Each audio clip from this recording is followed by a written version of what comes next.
नमस्कार, मेरा नाम है आशीष जायसवाल और आज की कहानी जो है वो लगभग 500 वर्ष पुरानी है। 2019 में उसका फैसला आया, सुप्रीम कोर्ट ने उसका फैसला सुनाया और वो ऐतिहासिक फैसला था। ऐतिहासिक इसलिए भी क्योंकि एक तो वो 500 वर्ष पहले जो कुछ भी हुआ उसका फैसला 2019 में हुआ। तो एक तो कारण ये भी है कि इसलिए भी वो बहुत ही महत्वपूर्ण था। इसके अलावा जो स्टोरी है उसमें हम ये कह सकते हैं कि हजारों लोग मारे गए दोनों तरफ से। इवन उसकी वजह से कई ब्लास्ट हुए देश में, ऐसी बहुत सी चीजें हुई। सो आज की कहानी जो है वो बाबरी मस्जिद से लेकर राम मंदिर तक का हम लोग सफर करेंगे। हिंदुओं ने आराध्य देवता राम का मंदिर कहा, तो मुस्लिमों ने ये कहा कि ये जो हम कह सकते हैं ढांचा था वो उनके पुरखों की निशानी थी। हम एक ऐसी मस्जिद की बात करेंगे जिसको ये कहा गया कि वो मंदिर के अवशेष पर बनी थी, या एक ऐसी मस्जिद जिसे सैकड़ों साल के झगड़े के बाद जो है जमींदोज कर दिया गया। एक ऐसी लड़ाई जिसने देश भर में दंगे का माहौल पैदा कर दिया, और एक ऐसा मुद्दा जिससे धर्म, समाज, जाति, इवन इकोनॉमी भी बहुत प्रभावित हुई। इसके पीछे बहुत से कारण भी हो सकते हैं कि चाहे वो युद्ध देश में हो, देश के अंदर चाहे दंगे हो, या किसी दूसरे देश से युद्ध हो, इसमें नुकसान ही नुकसान है। अगर हम इंडिविजुअली तौर पर ले लें तो हम अगर किसी से लड़ाई करें तो ये मान के चलिए कि हमारा ये नुकसान है। सो सेम कंडीशन जो है वो देश के साथ भी होती है कि देश के अंदर जब माहौल बिगड़ता है, या हम कह सकते हैं किसी दूसरे देश से जब लड़ाई होती है, तो उसमें ओवरऑल जो नुकसान होता है वो अपना ही होता है।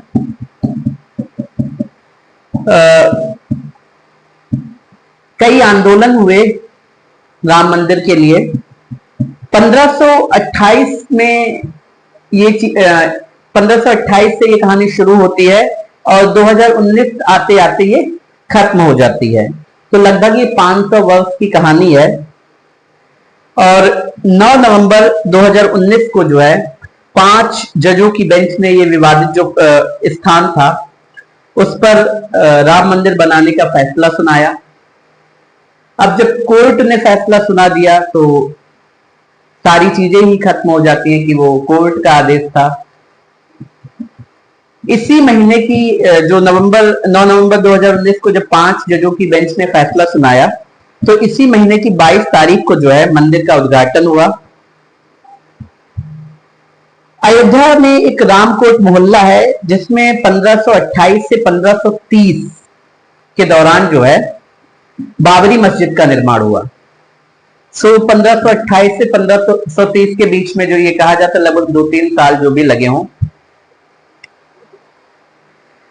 मुगल बादशाह जो थे बाबर के आदेश पर जो है उनका हमें सिपा सलाहकार, या जो उनका हम कह सकते हैं एक सेना प्रमुख था, जो भी था, मीर बाकी, उसने इस मस्जिद का निर्माण करवाया था। लेकिन इस बात का कोई साक्ष्य भी नहीं है कि बाबर या मीर बाकी या जो भी लोग हैं इन्होंने इनको ये जमीन मिली कैसे थी। अब उस वक्त के अगर देखेंगे तो सारी चीजें ऐसे पड़ी रहती थी, जमीन की कोई कमी तो होती नहीं थी। सो इस बात की कोई साक्ष्य नहीं है कि बाबर या मीर बाकी ने यह जमीन कैसे हासिल की थी। 1828 से 1530 के बीच में मस्जिद का निर्माण हो जाता है। उसके बाद मुगल शासन रहता है देश में। आपने पढ़ा ही होगा, बाबर के बाद हुमायूं आया, फिर बहुत सारे और लोग आए, अकबर, शाहजहां, औरंगजेब, ये सारे आते रहे।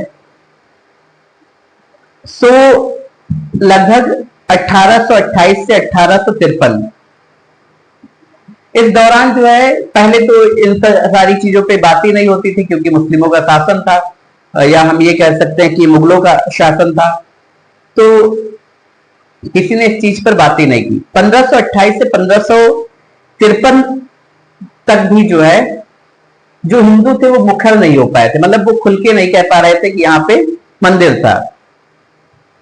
1857 में जो है जब क्रांति हुई, मंगल पांडे वाली क्रांति याद होगा, उसके बाद जो है नवाबी शासन जो था वो खत्म हो गया, और जब वो शासन खत्म हुआ फिर यहाँ पे ब्रिटिश शासन लागू हो गया, न्याय व्यवस्था भी ब्रिटिशर्स की ही लागू हो गई, कंपनी का शासन खत्म हो जाता है और किसी दूसरे देश का शासन हो जाता है।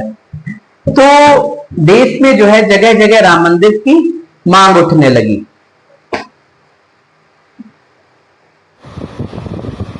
कहते हैं कि मस्जिद के बाहरी हिस्से पर जो हिंदू थे उन लोगों ने कब्जा कर एक चबूतरा बनाया, और वहीं पर जो है भजन पूजन जो भी चीजें थी सारी शुरू कर दी। मैं एक इंटरव्यू देख रहा था, तो आप आज भी जो है अगर अयोध्या जाओ और अयोध्या के लोगों का इंटरव्यू आप लें और उनसे बात करें, तो वो आज भी कहते हैं कि ये मसला जो है ये बहुत पहले ही हल हो जाता। इसलिए बहुत पहले हल हो जाता क्योंकि ये लड़ाई ही किसी बात की नहीं थी। लेकिन कुछ बाहरी लोग, बाहरी मतलब जो अयोध्या के नहीं थे या जो जिनका राम मंदिर से कोई लेना देना नहीं था, उन लोगों ने इस लड़ाई को खत्म ही नहीं होने दिया, इस मसले को ही हल होने नहीं दिया। उसका कारण भी था कि राजनीति खत्म हो जाती, और उस वक्त कहते हैं कि सपा की भी सरकार रही और बसपा की भी सरकार रही, बीजेपी भी रही, कांग्रेस भी रही, लेकिन कोई सरकारें नहीं चाहती थी कि ये मसला हल हो जाए। और इसके पीछे बहुत बड़ा एक हम कह सकते हैं षड्यंत्र भी हो सकता है। इसके बाद कहते हैं कि और भी कई जगह मांगे उठने लगी, मथुरा, काशी, ये हर जगह मांग उठने लगी कि यहां भी जो है बहुत सी मस्जिदें हैं जहां पे मंदिर हैं।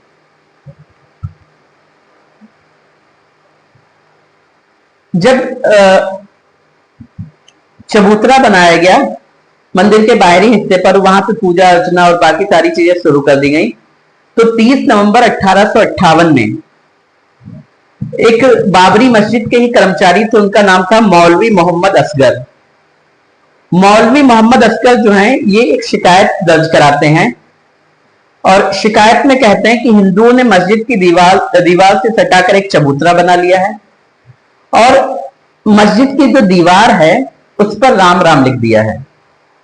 अब इतिहास में जो है ये पहला मुकदमा था जो हम कह सकते हैं राम मंदिर या हम कह सकते हैं बाबरी मस्जिद के लिए दर्ज हुआ था। अभी तक कोई मुकदमा दर्ज नहीं हुआ था, ये पहला मुकदमा था इतिहास में जो कि मौलवी मोहम्मद असगर के द्वारा दर्ज कराया गया था। और मीर बाकी ने जो है 1528 से 1530 में बनवाई थी मस्जिद, और 1858 में ये पहला मुकदमा लिखा गया। तो लगभग 320 साल बाद या 330 साल बाद जो है ये पहली बार हुआ था जब जो है एक मुकदमा लिखा गया था। इसके बाद होता क्या है कि शांति व्यवस्था कायम रखने के लिए जो है प्रशासन ने जो है चबूतरा और मस्जिद के बीच जो है एक दीवार बना दी। जो चबूतरा बाहर उन लोगों ने बना रखा था और जो मस्जिद थी उनके बीच में पहले दीवार नहीं थी, उसके बाद जो एक दीवार खड़ी कर दी गई। अब यहां पे क्या था कि हिंदुओं को अंदर और मुस्लिमों को जो है मुस्लिमों को अंदर और हिंदुओं को जो है बाहर पूजा करने की इजाजत मिल गई। मुस्लिम अपनी अंदर पूजा करें और हिंदू जो थे वो बाहर पूजा करें, इबादत जो भी है। अब वहां पे व्यवस्था ऐसी थी कि जब मस्जिद के अंदर जाते थे, पूरा एक हम कह सकते हैं कि एरिया था, तो मस्जिद के अंदर जाने के लिए चाहे वो हिंदू जाता है अपने चबूतरे के पास पूजा करने, तब भी वो सेम गेट से जाता है और मुस्लिम भी सेम गेट से जाते हैं। अब होता है अप्रैल 1883 में जो है डिप्टी कमिश्नर फैजाबाद जो थे उनके पास निर्मोही अखाड़ा में जो है एक अर्जी दी और ये कहा कि जो विवादित स्थल है उस पर मंदिर बनाने का आदेश दिया जाए, मंदिर बनाने की आज्ञा दी जाए। और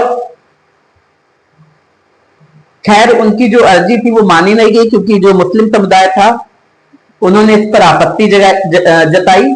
इसके बाद क्या होता है कि निर्मोही अखाड़ा जो है, निर्मोही अखाड़े की जो अर्जी है वो नामंजूर हो जाती है। निर्मोही अखाड़ा की अगर बात करें तो ये एक वैरागी अखाड़ा है जो श्री रामानंद वैष्णव संप्रदाय से संबंधित है। इसके बाद जो है 29 जनवरी 1885 को जो है निर्मोही अखाड़ा के एक महंत थे रघुवर दास। ठीक है, ये रघुवर दास को याद रखना, ये लास्ट तक आपको याद आते रहेंगे। निर्मोही अखाड़ा के जो महंत थे रघुवर दास, वो खुद को जो है जमीन का मालिक घोषित कर देते हैं और जो चबूतरा था उसको राम जन्मभूमि की जो है कहते हैं कि यहीं पे राम पैदा हुए थे, मतलब राम जन्मभूमि घोषित कर देते हैं।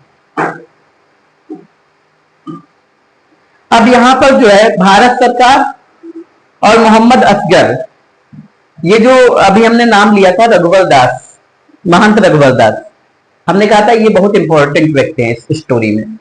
तो महंत रघुवर दास जो हैं ये भारत सरकार के खिलाफ और मोहम्मद असगर के खिलाफ एक सिविल कोर्ट में मुकदमा दायर करते हैं और मुकदमे की सुनवाई के लिए जो है उस वक्त वहां पे जज थे, उनका नाम था पंडित हरकिशन। पंडित हरकिशन ने जो है फैसला दिया और फैसला उन्होंने ये दिया कि चबूतरा और मस्जिद जो है वो अगल बगल है और अगर चबूतरे पर मंदिर बनता है तो मंदिर बनेगा तो वहां पे क्या होगा, घंटे बजेंगे, भजन होंगे और इससे जो है माहौल बिगड़ सकता है। इसके बाद क्या होता है, जो जिला मुख्यालय इनका एक पक्ष पहुंचता है, इनकी अर्जी खारिज कर दी जाती है। एक तो पंडित जो सिविल कोर्ट होते हैं, सिविल कोर्ट में जज थे, वो इनकी अर्जी को क्या करते हैं, खारिज कर देते हैं। इसके बाद 23 दिसंबर 1949 असली विवाद यहीं से शुरू होता है। 23 दिसंबर 1949 को जो है राम की मूर्ति जो है वो मस्जिद में पाई जाती है। अब हिंदुओं का कहना यह था कि मूर्ति प्रकट हुई है और मुस्लिमों का कहना था कि किसी ने रात में जो है चुपके से रख दी है। अब जो कोर्ट है वो तो इस बात को बिल्कुल भी नहीं मानेगी, कि हम कह सकते हैं इन सारी चीजों पे बिलीव नहीं करेगी। तो इसके बाद जो उत्तर प्रदेश सरकार है उन्होंने मूर्ति हटाने का आदेश दिया। जब उत्तर प्रदेश सरकार ने मूर्ति हटाने का आदेश दिया तो उस वक्त जो वहां के जिला मजिस्ट्रेट थे उनका नाम था के नायर। के नायर जो है ये आदेश मानने से मना कर देते हैं। जब उनसे पूछा जाता है कि ऐसा आप क्यों नहीं कर सकते, तो वो कहते हैं कि एक तो ये विवादित ढांचा है और अगर हमने मूर्ति हटाई तो हिंदुओं की भावनाएं भड़केंगी और फिर यहां पे एक दंगा हो जाएगा जिसे संभालना जो है मुझे नहीं लग रहा कि मेरे बस में होगा। इसके बाद जो है सरकार ने ये इस ढांचे को विवादित ढांचा माना और इसमें ताला लगवा दिया गया। ये वो समय था जब देश में नया संविधान लागू हो रहा था। 1949-1950 का टाइम था। तब देश के जो प्रधानमंत्री थे वो जवाहरलाल नेहरू थे और उन्होंने सरदार पटेल, उस वक्त के जो हम कह सकते हैं गृह मंत्री थे और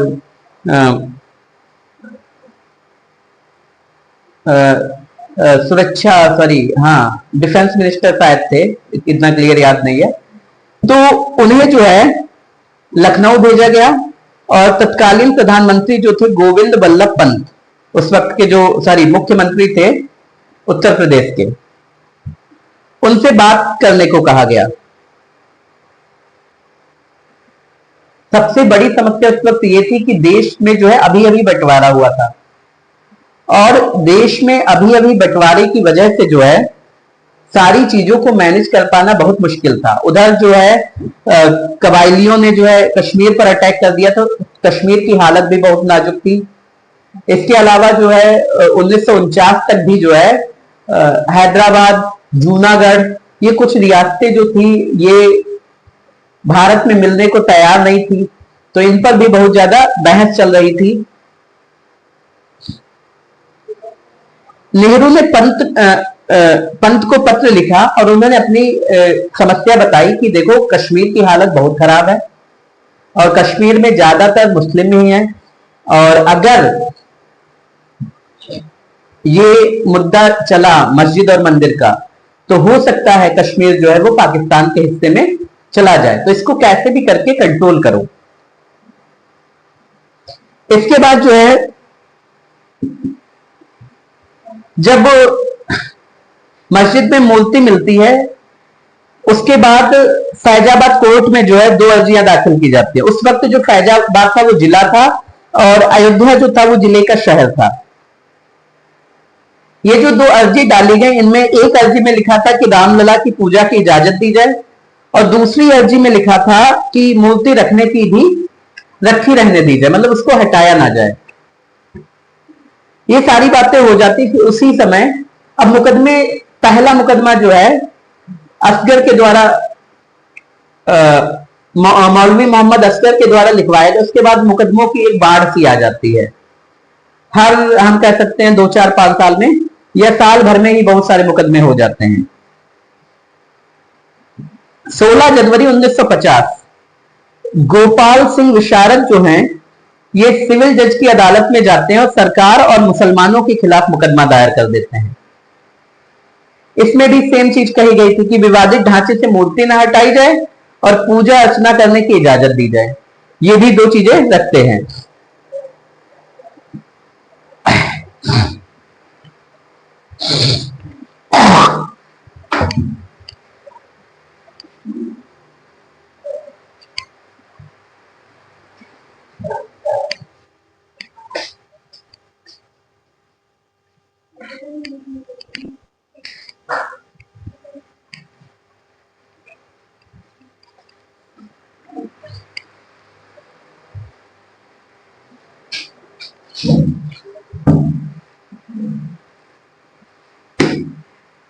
अब इसके बाद 16 जनवरी 1950 को गोपाल सिंह विशारद के द्वारा मुकदमा दर्ज किया जाता है। इसके बाद 18 दिसंबर 1961 को एक और मुकदमा दायर होता है। सुन्नी वक्फ बोर्ड ने यह मुकदमा दायर किया था और उन्होंने भी सेम चीज लिखी, मतलब हिंदुओं के विरोध में हम कह सकते हैं, अपने फेवर में लिखी। उन्होंने कहा कि मस्जिद और आसपास की जमीन जो है वो वक्फ बोर्ड की है और ढांचे को हिंदुओं से लेकर जो है मुसलमानों को दे दिया जाए। ये सारी चीजें उसके बाद चलनी शुरू हो जाती हैं।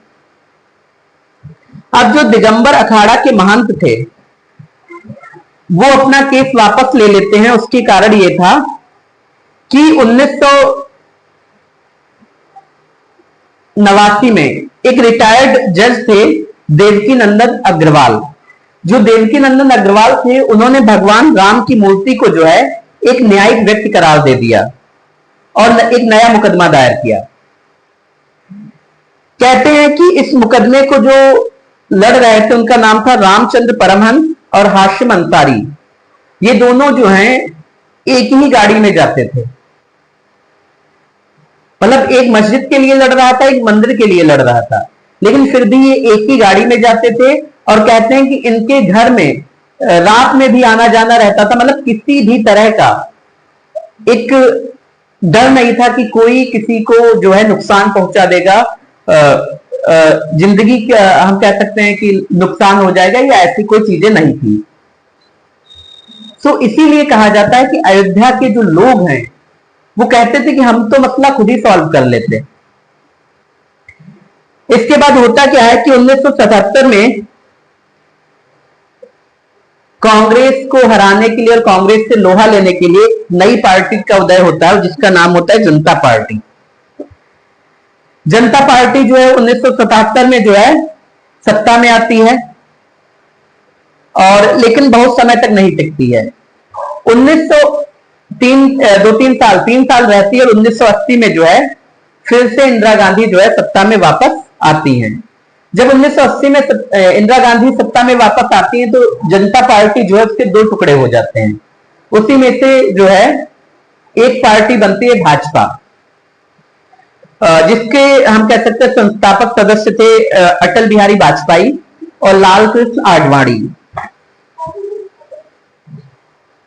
ये सारी चीजें हो ही रही थी कि 1984 में जब बीजेपी को लग रहा था कि हम जो है थोड़ी सी पकड़ बना लेंगे, उसी समय 1984 में जो है इंदिरा गांधी की हत्या हो जाती है और आम चुनाव होते हैं जिसमें भारतीय जनता पार्टी को जो है केवल और केवल 2 सीटें मिलती हैं और कांग्रेस को जो है भारी बहुमत मिलता है। सिंपैथी भी मिल जाती है, इंदिरा गांधी की हत्या हुई थी उस वक्त। इसके बाद 1982 में जो विश्व हिंदू परिषद है उन्होंने राम जन्मभूमि के लिए जो है एक अभियान का ऐलान किया कि हम जो है एक अभियान चलाएंगे और इसके बाद जो है इन लोगों ने जो बहुत एक उसके लिए प्लानिंग की, सारी चीजें जो भी हो सकती थी, कैसे आंदोलन किया जाएगा, किसको ज्ञापन सौंपा जाएगा, कैसे मंदिर तक पहुंचा जाएगा, सो ये सारी चीजें होने लगी। फिर 1984 में ही जब 1982 में विश्व हिंदू परिषद ये सारा कुछ सोच रहे थे कि राम जन्मभूमि के लिए अभियान का ऐलान करेंगे, तो उसके लिए प्लानिंग भी होती है, टाइम लगता है। उस वक्त जो है 1984 के आसपास जो है हमने बताया इंदिरा गांधी की हत्या हो जाती है और इंदिरा गांधी की हत्या की वजह से जो है इस मूवमेंट को रोक दिया जाता है। 1984 में जो है संत महात्मा जो थे उन्होंने ताला खुलवाने का फैसला लिया और जब काफी प्रदर्शन हुए और फिर क्या होता है कि इंदिरा गांधी की हत्या के बाद जो है राजीव गांधी देश के नए प्रधानमंत्री बनते हैं। यूपी के मुख्यमंत्री जो थे वो वीर बहादुर सिंह बनते हैं। दोनों जगह कांग्रेस की सरकार थी, केंद्र में भी और यूपी में भी। और जब संत महात्मा भी ताला खुलवाने का प्रयास करने लगते उसके बाद जो ताला खोल दिया जाता है। लेकिन ताला जो खुला था वो कहा जाता है कि कोर्ट के आदेश पर खुला था, लेकिन वहां पर ये अफवाहें उड़ाई गई कि जो है ताला जो है प्रधानमंत्री राजीव गांधी ने खुलवाया। लेकिन जो वकील थे जो उस वक्त जिन्होंने ये याचिका दायर की थी कि ताला खोला जाए, उनका नाम था उमेश चंद्र, और जो न्यायाधीश थे जिन्होंने ताला खोलने का आदेश दिया था उनका नाम था के पांडे। सो ये जानकारी किसने दी कि ताला राजीव गांधी ने नहीं बल्कि जो अदालत थी उसने खुलवाया था। जो न्यायाधीश थे के पांडे, उन्होंने ताला खोलने का आदेश दिया था। इस चीज का खुलासा उस वक्त के पीएमओ सचिव रहे, इनका नाम था वजाहत हबीबुल्ला। जो वजाहत हबीबुल्ला थे इन्होंने ये जानकारी दी कि इस बारे में तो राजीव गांधी को पता भी नहीं था कि ताला खुला है या बंद है। तो ये लगभग 37 साल बाद जो विवादित बाबरी मस्जिद थी उसका गेट खुल जाता है।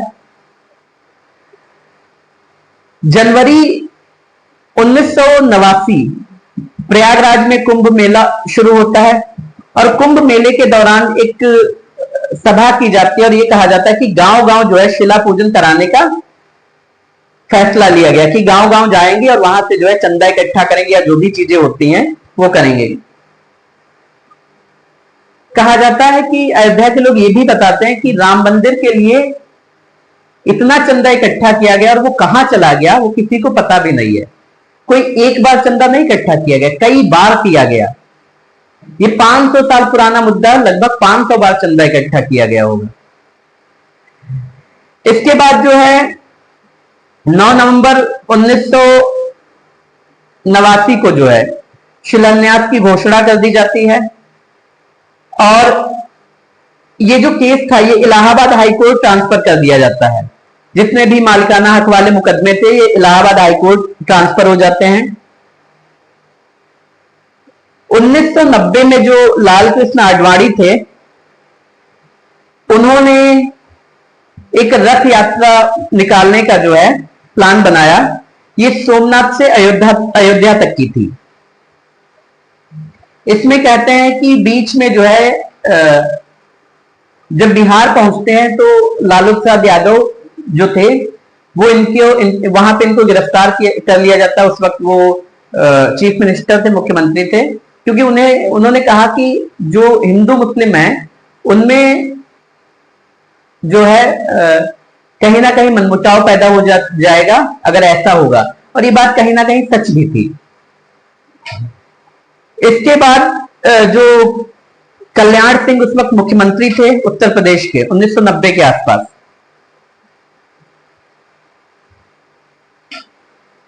कल्याण सिंह ने जो है 2.77 एकड़ जमीन जो है अयोध्या के आसपास की, मंदिर के पास की जमीन पर्यटन विकास के लिए अधिग्रहण कर दी, और 42 एकड़ जमीन जो है वो विश्व हिंदू परिषद को जो है लीज पर दे देते हैं। ये सारी चीजें जब हो रही थी तो कई और हमने बताया कि मंदिर और मस्जिद विवाद उठने लगे। इसमें से जो मथुरा और काशी था वो प्रमुख थे, और इन सब विवादों पर लगाम लगाने के लिए जो है नरसिम्हा राव सरकार जो है वो एक कानून पास करती है, 191 पूजा स्थल कानून। इसमें था क्या कि 15 अगस्त 1947 से पहले जितने भी मस्जिद थी, जितने भी मंदिर थे, या जितने भी धार्मिक पूजा स्थल थे, उनको किसी दूसरे पूजा स्थल में नहीं बदला जा सकता था। मतलब 1947 से पहले अगर मस्जिद थी तो वो मस्जिद ही रहती, अगर वो मंदिर था तो मंदिर ही रहता, उसमें कोई बदलाव नहीं किया जा सकता था कि आप कह दो कि नहीं ये पहले मस्जिद थी अब मंदिर हो गई, या पहले ये मंदिर था अब मस्जिद हो गई। सो ऐसा कुछ नहीं हो सकता था। इसके बाद वहां पर एक कार सेवा का ऐलान किया जाता है। कार सेवा मतलब कि लोग आते हैं और वो वहां पर जो पूजा अर्चना करते, बाकी चीजें करते हैं। 1992 में कल्याण सिंह और विश्व हिंदू परिषद के जो नेता थे उन्होंने वादा किया कि कार सेवा के दौरान मस्जिद को कोई नुकसान नहीं होगा। ये वादा कल्याण सिंह ने भी किया था कि हम लोग आएंगे और हमें जो है मंदिर के लिए कार सेवा करनी है तो मुट्ठियों में हम कह सकते हैं सीमेंट, मोरंग या जो भी चीजें भरकर लाएंगे और सफाई करेंगे, बाकी सारी चीजें होंगी, लेकिन ऐसा कुछ नहीं होगा जिससे मस्जिद को नुकसान पहुंचे। लेकिन कहते हैं कि जब कार सेवक आ रहे थे तो ये केंद्र की गलती रही या जिसकी भी रही कि उन्होंने इन सारी चीजों को बहुत ज्यादा सीरियस नहीं लिया। कहते हैं कि वो लोग जब कार सेवक आए तो उन्हें सख्त आदेश था कि वो अपने साथ कोई हथियार लेकर नहीं आएंगे, लेकिन वो अपने साथ औजार लेकर आते, जैसे हथौड़ा लेकर आए थे, छेनी लेकर आए थे, जिससे वो सारी चीजें गिराई जा सके। कल्याण सिंह ने यह भी कहा कि पुलिस को जो है बल प्रयोग नहीं करना चाहिए, और हिदायत भी दी कि आप बल प्रयोग नहीं करेंगे।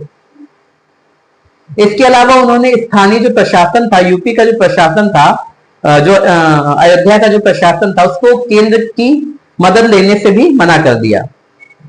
सुप्रीम कोर्ट के आदेश के बाद भी 6 दिसंबर 1992 को जो है बाबरी मस्जिद ढा दी जाती है।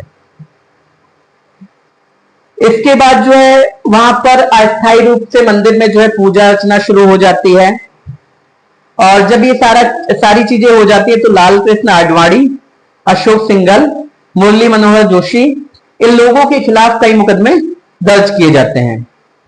पीवी नरसिम्हा राव की जो सरकार थी, उन्होंने उत्तर प्रदेश की कल्याण सिंह सरकार और भाजपा की जो अन्य राज्यों में सरकार थी उनको हम कह सकते हैं कि बर्खास्त कर दिया और वहां पे जो है राष्ट्रपति शासन लागू कर दिया।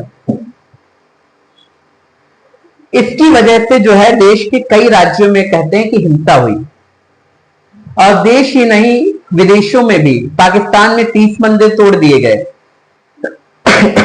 इसके अलावा कहते हैं कि बांग्लादेश में 11 मंदिर तोड़े गए, हिंदुओं की कई सारी दुकानें और वो सारी चीजें जला दी गई।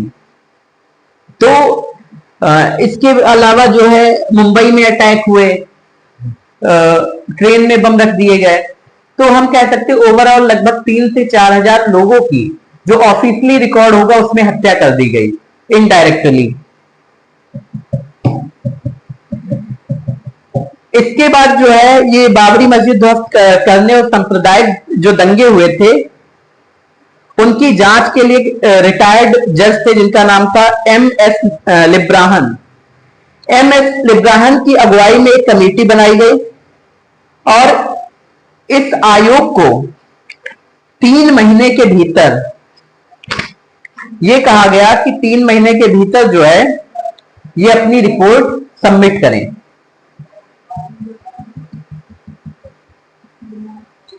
इसके बाद जो हाई कोर्ट था उसने जो कल्याण सिंह सरकार की जो जमीन अधिग्रहण की कार्रवाई थी उसको गैर कानूनी करार दे दिया।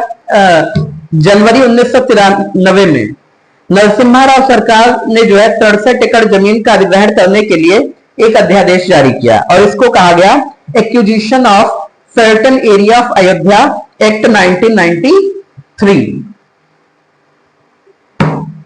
ये सारी चीजें चलती रहती। इसके बाद हाई कोर्ट में जो मुकदमे चल रहे थे उन मुकदमों की राय जो है सुप्रीम कोर्ट से मांगी गई कि क्या ये जो acquisition of certain area of Ayodhya act पारित किया गया था 1993 में, इस अधिग्रहण कानून का मतलब था कि कोर्ट जिसके पक्ष में फैसला करेगा उसको अपना धर्मस्थल बनाने के लिए जो है मुख्य परिसर दिया जाएगा। और थोड़ा हटकर मान लो अगर वहां पे मस्जिद बनाने की आज्ञा मिलती तो मुख्य परिसर मस्जिद के लिए दे दिया जाता, मंदिर बनाने को मिली तो मंदिर को दे दिया गया। और थोड़ा हटकर जो है दूसरे पक्ष को जमीन दी जाएगी। दोनों धर्मस्थलों के लिए अलग अलग ट्रस्ट बनेंगे। फैजाबाद के कमिश्नर को जो है केंद्र सरकार की ओर से जो है रिसीवर नियुक्त किया गया।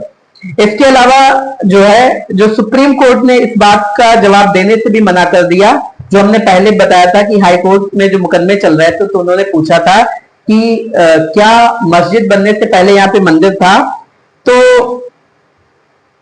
सुप्रीम कोर्ट ने साफ तौर पर मना कर दिया कि इस बात की कोई जानकारी नहीं है कि वहां पर मंदिर था या नहीं था, या मस्जिद थी या नहीं थी। अप्रैल 2002 में जो है दोनों पक्षों को बहाल कर दिया जाता है कि जो विवादित स्थल का मालिकाना हक है वो अपना कानूनी तौर पर तय कर सके। 5 मार्च 2003 को जो है भारतीय पुरातत्व सर्वेक्षण को संबंधित स्थल की खुदाई का निर्देश दिया जाता है। 22 अगस्त 2003 को जो है भारतीय पुरातत्व को न्यायालय में अपनी रिपोर्ट सौंपता है और ये कहता है कि उसके नीचे कुछ निर्माण मिले हैं जो उत्तर भारत के मंदिर जैसे हैं और 10वीं सदी के हिंदू मंदिर के अवशेष जो हैं वो भी कुछ मिले हैं। इसके बाद 2009 में जो है लिब्राहन आयोग की रिपोर्ट सौंपी गई, लेकिन जो लिब्राहन आयोग की रिपोर्ट सौंपी गई उसको कभी भी सार्वजनिक नहीं किया गया। क्यों नहीं किया गया, कारण क्या था उसके पीछे, इसके कोई अभी तक प्रमाण नहीं आए हैं। फिर 30 दिसंबर 2010 को जो है इलाहाबाद कोर्ट ने 8,189 पन्नों का जो है एक फैसला दिया और जो मंदिर जो हम कह सकते हैं वो जगह थी उसको 3 पार्ट में डिवाइड कर दिया गया। एक तो निर्मोही अखाड़ा, दूसरा हिंदुओं को और तीसरा मस्जिद के लिए। इसके बाद 21 मार्च 2017 को सुप्रीम कोर्ट कहता है कि अगर आप लोग चाहें तो हम सुनवाई कर सकते हैं, लेकिन दोनों पक्ष राजी नहीं होते हैं, तो 21 मार्च 2017 को भी कुछ नहीं होता है। फिर 6 अगस्त 2019 और 6 अगस्त 2019 से लेकर 16 अक्टूबर 2019 तक लगभग 40 दिनों तक ये फैसला चलता है, ये सुनवाई चलती है और फिर जो है हम सभी को पता है कि फैसला जो है वो राम मंदिर के पक्ष में आ जाता है।